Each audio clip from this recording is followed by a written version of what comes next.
Iba pang kaganapan sa Kalutan, Tugtugan, Tansayawan, Erdalan sa Mangaldan, Pangasinan, ating alamin sa pagbabalik ni CJ Turida. CJ? Chris, sa mga oras na ito ay kapansin-pansin na parami ng parami ang mga nagpupuntahang tao rito, mga bisita na makikisa sa Kalutan, Erdalan na bahagi pa rin ng Pindang Festival 2025 ng Mangaldan, Pangasinan, mga kapuso. Kung makikita natin dito sa gilid ng kalsadang kaya natatayuan natin dito sa Rizal Avenue ay narito rin ang mga food stalls maliban sa mga nakahilerang grilling station na kaisa sa selebrasyon. Kaugnay pa rin ang aktibidad, mga kapuso. Sarado kanina pang alas 8 ng umaga ang kahabaan ng Rizal Avenue mula Presto Street hanggang Gubatan Triangle, Old PNP Building, JL de Guzman Street at Freaneza Street.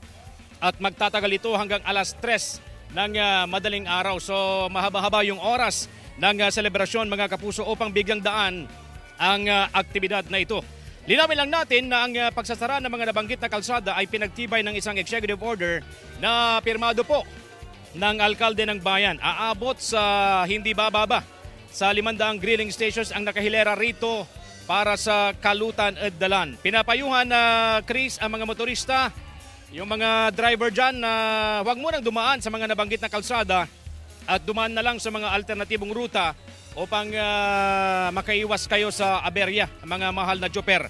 Full force naman ang mga miyembro ng PNP at POSO upang maging maayos at mapayapa ang selebrasyon. Siguradong mapapasayaw at mapapakanta ang bawat isa sa Kalutan, Tugtugan, Tansayawan, Erdalan ngayong hapon dito sa Mangaldan, Pangasinan. Samahan pa yan ng mga nakakatakam na pagkain dito lang sa Pindang Festival 2025.